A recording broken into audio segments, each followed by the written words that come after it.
video, my second video. I told you I would update you guys. So yeah, this is the verification stage now. This is where we're at now. The verification. I've already started. I'm already up 110 euros. I mean, I've closed a certain position. I mean, I took the trade today as I speak now. So currently I'm up. Well, technically on the trade that's running, it's actually 20,187 euros. Okay, so I'm up around 200 at the moment. So yeah, so that's the verification stage that I'm currently doing at the moment. So I've got another account here, which is the 10k one, which is this one here. I didn't really pay attention to it because I was mainly focused on doing the 20k one. So because of that, I actually didn't get a chance to do it properly. I had put it down in negative at some point and I just ignored it. This actually ends on the 21st of July, which is sometime next week. I'm going to do a separate video for this account. So I'm going to get a second retake on this once I've passed this one here. Once I've done the verification for the 20k. I'm then going to focus on doing the 10k and I'll be updating you guys on that one, on how that one goes. Okay, so this video is going to be much different. So we're going to go to the charts and I'm going to show you guys exactly what I normally look at when I am getting involved in trades every single day. So firstly and foremost, I use TradingView. And whilst using TradingView, you can actually see that I've got all my currency groups grouped. So I've got the AUD group, so Australian dollar group grouped as well here. So you've got all the Australian pairs in here. I've got the Canadian here like this. So I've got it all lined up so it makes sense. So I've got commodities, I've got indices, US indices and European indices. So US indices here, I've got the S&P 500, the Nasdaq, the US 30 Dow Jones, and here I've got the DAX, the UK 100, the CAC 40, the EU 50, mainly because these things actually really correlate. So I'm going to talk about why I have them grouped. The main reason why I have them grouped is because it helps with my correlation in terms of seeing what's going on in each currency pair. So for example, if I was to open an index, okay, so let's say UK, actually now let's do DAX. Okay, let's do this one here. So one of the strategies that I use all the time is correlation, and correlation is actually very important. So that's one of the things I was actually using in my trading. I was just using correlation all the time. So the trade I'm in actually now is this one here, Australian dollar, US dollar. I had my eyes on pound US dollar. Sorry, I've just got washed off now. I just went a totally different direction to what I needed to talk about. So yeah, I had pound US dollar as the trade that I wanted to trade. However, I ignored it mainly because the trade was already up here. So for me to put my stop loss here, there was like a 30 pip gap. And I don't really like putting my stop losses 30 pips away. So for that reason, using correlation again, I went for Australian dollar, US dollar. This is the one that I went for instead because my stop loss was 21 pips. I don't necessarily have a number for stop loss. I don't say, okay, stop loss has to be 24, 25. Where my stop loss is meant to be put is where I put my stop loss. So my stop loss was meant to be put here, below this area here.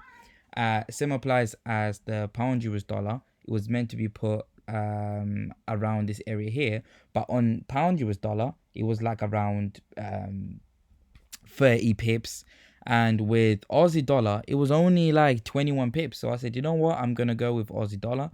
And so yeah, now I'm just watching this. My take profit is actually here, around there. So this is a 1:2 trade, 1:2.16 trade.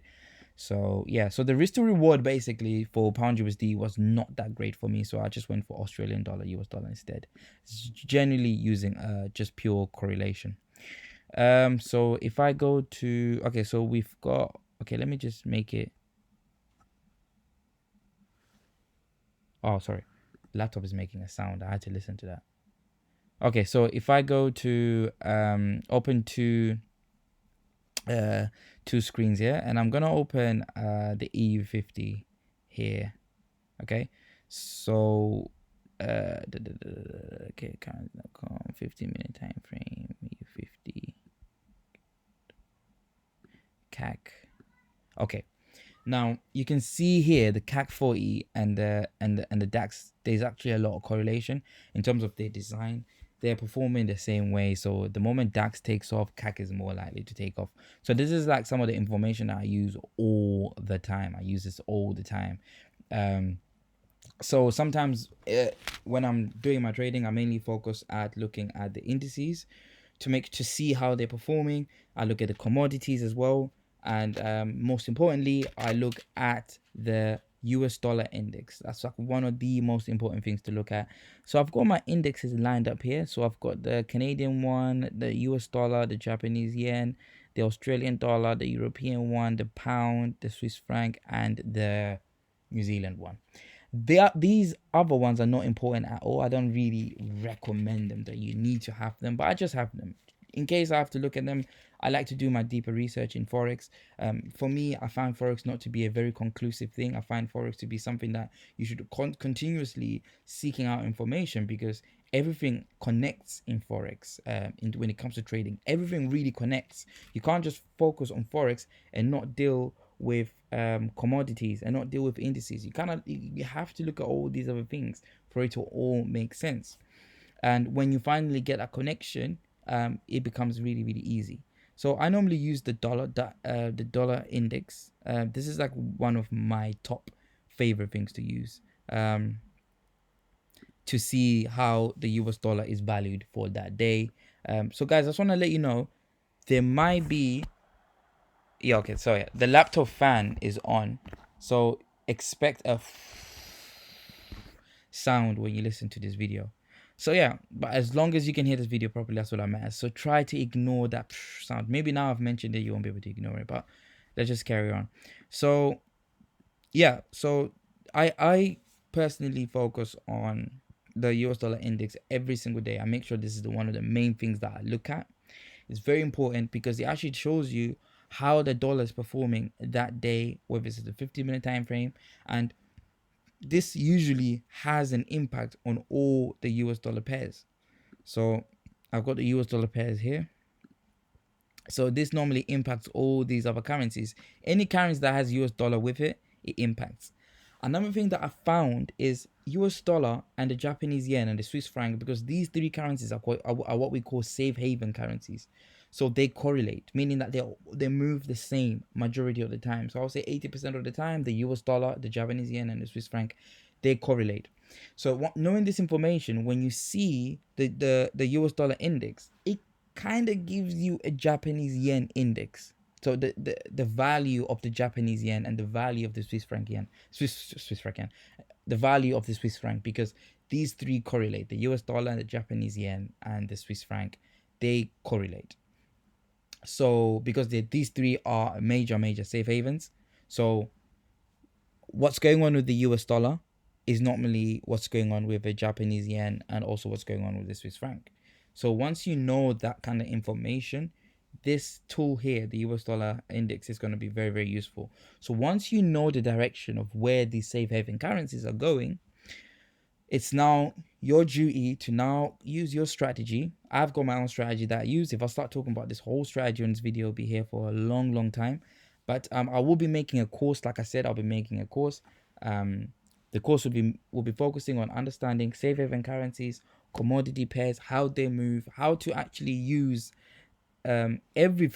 most instruments to know the direction of any currency, because the most important thing that you need to know before you do anything is to know the direction for every single currency. Okay, so yeah, this is what I do, and this is what I use every single time.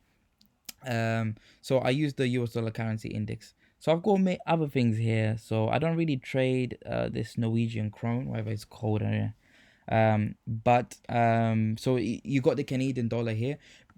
So I spoke about the safe havens, the three safe havens. Now we've got commodity pairs, which is the Canadian dollar, the Australian dollar, and the New Zealand dollar. So the Canadian dollar, we all know that it's moved by the oil, the WTI specifically. although the UK Brent oil correlates with the WTI crude oil, which is the US oil, is the major mover. It's the one that actually moves the Canadian dollar most of the time. So trading the US dollar CAD, taking a look at the US dollar CAD can actually give you an idea of what's going on with the oil prices, because Canada is the biggest supplier of this WTI crude oil to the US. So when you know this kind of information, you know that, okay, Canadian dollar automatically becomes a commodity pair because it supplies the WTI crude oil.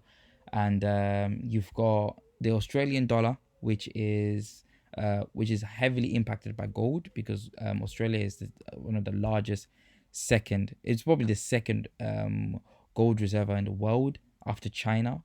And you've got New Zealand as well. New Zealand correlates with the Australian dollar most of the time. And no, not most of the time, all the time. It correlates, the Australian dollar and the New Zealand dollar correlates all the time. And so I'll show you an example actually when I talk about this. So if I open New Zealand USD, let's go to the US dollar pair.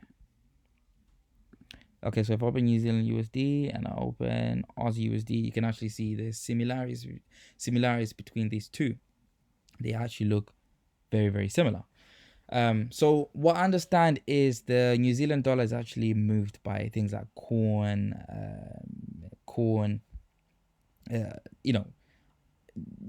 I think corn is one of the specific one that is related to the New Zealand dollar in terms of commodities. But guys, please do let me know if I'm wrong. Comment below. If you know, just say it. Which commodity is actually moving the New Zealand dollar? But I have read and I've noticed that corn is the main driver of the New Zealand dollar, and for the Australian dollar is actually gold. So these are what we call the commodity pairs. So we've got three currencies: the US dollar, Swiss franc, Japanese yen as the safe havens, and we've got the Australian dollar, the New Zealand dollar, the Canadian dollar as the commodity pairs. Now we've got the euro and the pound. Okay, these are heavily impacted. What I've noticed about these two currencies, they're heavily impacted by fundamentals. Euro and pound, very monetary policies, PMI, CPIs, all these things have a high impact on the euro and the pound. So I'm always very careful when it comes to trading euro and pound. Well, mainly euro USD, much easier to trade. Euro yen, easier to trade. Euro Swiss franc, easier to trade because it's being paired with a safe haven. But when it becomes euro Aussie, euro New Zealand, euro pound, pound Aussie, pound New Zealand, it becomes really, really difficult to get involved. But when a currency is paired with a safe haven, it's much more easier, because it's much more easier to detect the direction of a safe haven. So yeah, so this is the kind of strategy that I go by. So like I said, I'll be here for a very long time if I start talking about this, but I've said it before, guys, I will be releasing a course probably sometime next month. Not next month really, but around soon. I'll record the course, make it make sense for you guys, and it will be available on my site when the site is finished. And yeah, so that is me done there. I've done enough talking for you guys, and I hope you found this video useful. Feel free to comment and like. I will be updating you guys constantly about how this one goes when I finish the verification. And to add to that, I will be getting a 100k account, and I'll also be doing another video on it. So right now we've got the 10k one here. I'll do another video on this, and I'll do the 100k one as well when I buy the 100k. So yeah, thank you very much, guys, for tuning in, and for those out commenting and liking, thank you very much. I really do appreciate that a lot. Thank you.